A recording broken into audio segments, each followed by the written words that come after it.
I'm Shay, And I'm Shaylin. and this is Shay's Scare Lounge. And today, in honor of the new Scream movie that is coming out, we are talking about Scream and like all of them. Yeah, the franchise, The whole but I'm still not sure if 4 should Real have been a simple. different, not like a different, I don't know. It was supposed to be the start of a new trilogy, but our dear beloved Wes Craven passed away after this movie was made of brain cancer. So he won't be doing the rest of over the rest of the film. So I would separate them, even though like looking up, I'm trying to like compare and contrast. They do use the same characters, I do throughout like both. that though. I do like that. Yeah, I don't like it when sequels don't bring back the characters that you've gotten used to. Oh yeah, of course. It Like bothers me. to me, that's the point. Is you're supposed to see the same people, and this like whole franchise has been so great to see how everyone like ages. Like they've aged with me watching it. So I don't know, it means a lot Right. more to me to watch it and see. And then the whole behind the scenes, like how Courtney Cox and David were, dating and then married and then Right. divorced. So people like that stuff, because it makes them seem human. And Right. so it's always interesting to keep that going with all the characters. Of course, my favorites, died in the first one, and a lot of my Mhm. they and then Randy passed in what, Scream 2, or was that 3? In Scream 2. 2 Yeah. and 3, he did have a cameo because I did watch Yes. 3. And Oh, it's I'm in proud the of you. video. Yes, thank you. Yes, which I love that, because he comes back to basically say that in a trilogy, all rules are out the, like Right, it you goes could back think to the that a beginning. sequel, Yeah. like there's no rules basically. And are there ever really rules? I mean, there are, they follow them, but you can break them and die for no reason. Just like in real life. So Right. my beef with the series has always been, well, at least in 1 through 3, is it's basically shaming the mom for having an affair, as if men don't have affairs all the time. So that's my only complaint. They totally shame her. Because, Billy's dad was also cheating, and, nobody decided to murder, go on a rampage from that. But so that's my only problem that I've ever, because all of the killers end up going back to that, Scream 2, you have the killers of Mickey, Scream 3 Billy Loomis' is mom. Supposed to be the random brother that we brought in for no reason. Yes, he got thrown away by the mother, and so then he started the whole chain of events and planted the idea in Billy and told him how to do it because he's a psycho. And I mean, and then I guess psycho. My love for Skeet Ulrich. I was talking about the brother. But then I guess in part 4 is the cousin is the psycho. Really, she's got a bad chain of family. She got a bad family. So did you watch Scream 4 or did you not? Okay, I didn't think so. Scream 4, they actually did a really great job. It's I liked it a lot. It came out, I'm looking at 2011, so that's, I can't do math, 11 years after Scream 3. And so I was very excited to see it. I went to the drive-in. I thought it was a great movie from start to finish. Didn't have the same nostalgic value, obviously, because it's 2011, things change, and it ends up being her cousin is the killer. And at first I thought it was supposed to be her niece, and I was like, wait, she didn't have any siblings. I thought she was the only child. So that's what I was Googling today to find out, because I was like, that doesn't make sense. It's her cousin. Nobody else. Yeah. So it's her cousin who's jealous of her fame and wants some of it, but it's not fame that she wants. Hello. I can understand. Well, exactly. But those are the people, well, in theory, those are the people who get it, are the ones not seeking it, right? So Sydney is in Woodsboro, and she hasn't been back since who knows when. I think it was referenced that maybe in a deleted scene, Dewey says that she hadn't been back since her dad's funeral. So her dad's passed away, and so now she's back. She wrote a self-help book, and she's on her book tour. So she goes back there, and then trouble ensues. I think they call her the Angel of Darkness or Death Angel. I forget the term they use, because she never dies. Everybody else does, which holds true for this book. But but Dewey didn't die. Gail didn't die, and well, Gail is like, you know, a strong woman, so she's not gonna die. She can't die. Right. Like, I love although she's got bad bangs in 3. Those are not good. Yes, those were infamously bad. Her hair in Scream 2 is incredible. I would wear that. The streaks. I've mentioned that before. I love it. Very 90s. Sydney has terrible hair throughout the series. She has like mom hair the whole time. I don't know why. She does in like Midwest 2 and 3. Hair. I guess she's trying to be like older, and it just comes off like, because she's a young faced person. She's just one of those people that just always look young until she hits 50, and then she'll just look old. Yeah, but, instantly ancient. Yeah, I mean, yeah, she's great. I love Nev Campbell. Was just never a fan of her fashion or her hair. You know, in the first one we have Tatum is an incredible fashion icon that I love so much. And then Courtney, that great suit, her like, you know, signature. Is it green or is it orange? Why can't I think of it? I think it's lime green. Either way, it's in Scream 1. I think she wears red in 3, but I'm not sure. And Parker Posey ends up wearing that same one, the exact same one in Scream 3. So that's a cute thing. I like when they do nods to other movies. That was what Scream was known for. It was the first movie to be like, well, they call it meta over and over in Scream 4. And just kind of like referencing other horror films, like your favorite Nightmare on Elm Street, because Wes Craven was also the director of that. So they do a bunch of nods to that. Billy climbs through the window in Scream 1. You know, your favorite, when you didn't know the janitor was Wes Craven. I wrote, he has a cameo in, is it Scream 2? Yeah. He's like a doctor walking in the background. So that's what I would do if I was the director. There's a bunch of cool cameos throughout the Scream franchise where they have like the cinematographer will play something, you know, a different screenwriter or something. There's always like little. But that's also like what I do with my photography. Like if I have something going on, I'm like, hey, anybody around, just pick and choose. Like someone's like, can I bring my friend? I will put you to work. That's really what happens. But then you should also hop in or like edit yourself into. That would be very creepy, and you'll never get booked again. They'll be like, why are you in the background of every photo?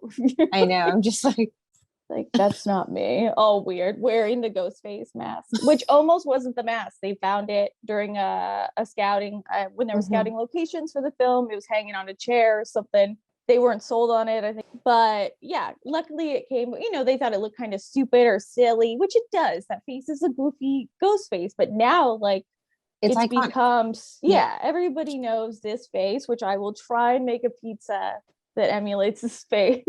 We'll put it on Instagram. And I mean, of course, then they made the scary movies after this that made a big joke of Ghostface. But I don't know, these movies still hold. I think Scream 2 is one of the best sequels ever, not just in horror, but in other movies. Like it came out less than a year after Scream. I mean, I think they filmed it all 6 months before release date. Like it was incredible for the time they did. And it has a lot of like throws and like different cameos and different, I don't know. I love it. I think it's just so good. Scream 3, a little, you know, I liked it. I like all of these movies. It wasn't bad. I didn't mind it. Scream 2, you know, because I love Timothy Olyphant. I love him. So. Oh, I know. He's so cute. And of course he plays this weird psycho person, but. But he's such a good psycho. I'll go with it. Yeah, I can watch him. He's just so cute. I can do it. Doing my research, I found that, and this may or may not be true because he was uncredited, but they say that Matthew Lillard in Scream 2 is in a background scene at a sorority party. Yes. And after I saw like a zoom in of the image, he's bleached blonde, so it looks a little different. He hugs Mickey, so that's supposed to be like a hint to the killer. But again, Wes Craven was famous for, especially in this franchise, he didn't want any spoilers. So he would often record multiple endings. I think in Scream 3, they did like, was it 3 different endings or something? And not even the cast knew which one they were going to go with. Well, like in Scream 2, I read the one, it's apparently very, very famous. Like it was the first time someone actually leaked a script out. Yeah. And so originally the boyfriend, which was, I think, Jerry O'Connell, was supposed to be the killer. But they had leaked it, so they shut that down and was like, "Hey, we're going to change this," and then they completely overhaul. And and then they made it to where nobody knew the ending. It was an as needed basis, and then that was a super secret. No basis, which is crazy because I know you said that's why you never watched Scream, is because you already knew who the killer was or something like that. I don't care. I'll still watch it and then I'll be like, "Ooh, yeah, he's gonna kill her later." Like, I could still know the ending. I don't mind spoilers as much. Of course, it's a great reveal when you have no idea. Like, I thought Scream 4 did a great job of that. I wasn't expecting that. The whole movie, they're kind of trying to pinpoint it on Trevor, who is the cousin's boyfriend. And at first you're like, that's too obvious that it would be someone like that, but it has I don't want to spoil it even for you because you haven't watched it. I already know who does it. It's fine. I didn't look up in Scream 3 who was going to be the killer. So for the longest time, I thought it was going to be Mr. McDreamy, but it wasn't. I don't even know if he was one of, I know they were going back and forth. I didn't write it for the 3 other endings, and they ended up with Roman. And then I think when they chose that, they realized it wasn't as believable. She would have just won easily against him. So they went back and did an extended fight scene and all this stuff. Well, they do a lot of good. I always call them throwbacks, but I guess and he was actually cast a day before filming started because I don't know, they were going to go with somebody else, and there were so many casting changes. I mean, he's great in anything he does. What is it called with that Loverboy? I love Loverboy. Yes. He's so good in it. He's so cute. Where he was 12 or whatever. He's such a baby.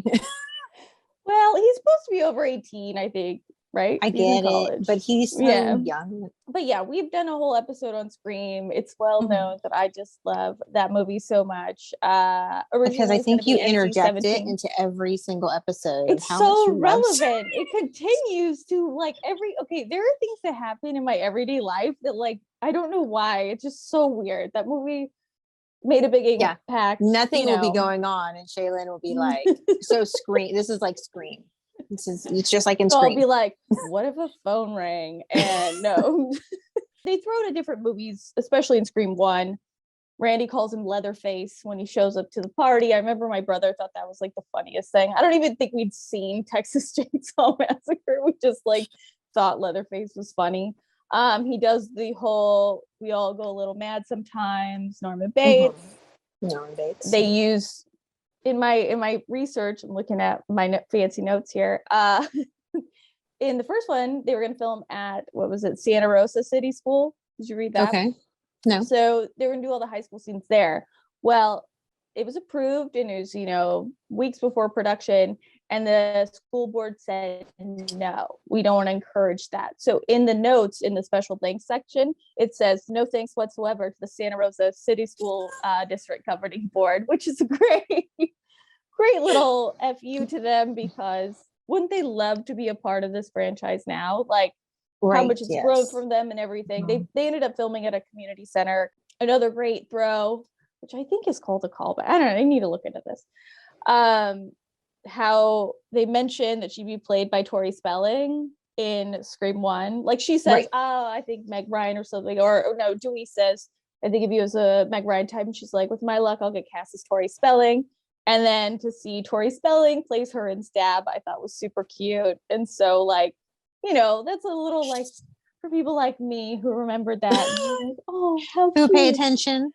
What else can I say to blow your mind? The lines from the movie are stuck in my head. I can never remember anything, but random lines just come out all the time. It's so weird.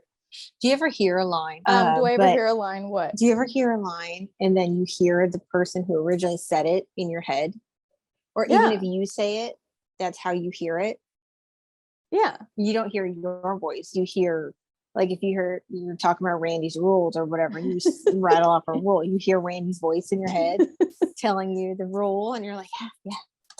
Yeah, and in my mind, I also when I listen to a song, I think I sing as well as the person because I can hear it, and I'm like, wow, that sounds so good. And then you do it with I feel like that. Oh no, I know. I feel like that, and I forget that other people can hear me. Yeah, my main lines besides they can hear me, and you'll appreciate this, is always Billy Zane lines from Titanic. I don't know why.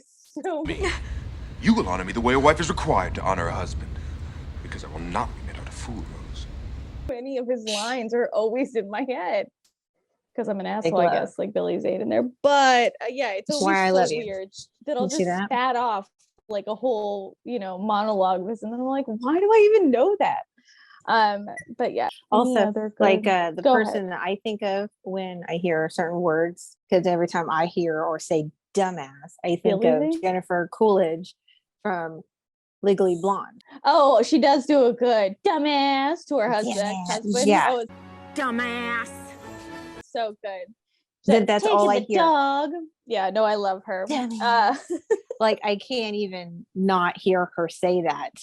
Anytime I hear the phrase, word. It's like, would you come show me what I'm not missing? Like, I hate that guy. But I love Legally Blonde. I actually was rewatching it. I don't know. But what do you have to say about these films? Shayla made me watch them. That's all you have to say. She made me watch them over and over again. Scream 4, like this is what I was trying to, and I mentioned it already. Have you seen the trailer? It should be separate. It should be separate, because it's the only one to kind of not blame the mom cheating, and then it also it's not Halloween 3. You can't just make it separate. Yes, no, but I don't know. It should be Scream like now or so. I don't know. Whatever. Like in a different, like not 1, 2, 3. It should be like Scream. Younger people in it. I don't know. They're at the cinema. Oh, actually, no, they're in it. Younger hip people. Have you seen Scream 4? Younger hip people. Yeah, you should watch it. Younger hip people. Younger hip people. Well, no, with your old lady sweater. What I know. Do you like it? Look, it's very 90s, right? I know. I thought of you. But I have one like that. It's fine. Yeah, I know you do. But to me, it made me think of Empire Records, very like 95 stuff. Yeah, that's a Liv Tyler kind of thing there. With like a tight shirt underneath and like the with like a cardigan. Crop top and like a little skirt. Yes, I have that outfit. I know you do. But yeah, I don't know. I think that's all I got for you. Okay. I mean, go out and watch Scream 5. Don't go alone. I'll be there alone. So I'll tell you what happens. Don't talk to Shaylin because she likes to be there alone. So just leave her. We shouldn't be talking in movies anyway. Don't be that person. Some rules. Yeah, there are rules that one must abide by. Right. Not Randy's rules. These are I heard it in rules Randy's of the theaters. when I said that I heard Shaylin's rules. Yes. Don't talk to people in the theater because that's not what that's for. No, I think that's everyone's rules. They even put that in the beginning of the movie. Don't talk. Now it also says don't text, don't answer your phone because people didn't understand that they shouldn't be doing that. Because it's a bright light and you're annoying the people next to you that see it out of the corner of their eye. Yes. Follow us on Facebook. Follow us on Instagram. Like, share, subscribe, hit the bell, all the things. Oh, my dog's barking at someone. Logan. Some random. Is it a killer? Is it? It might be. Well, don't be murdered. We'll see. Okay. Well, until next time. Okay. He's barking. Okay. Until.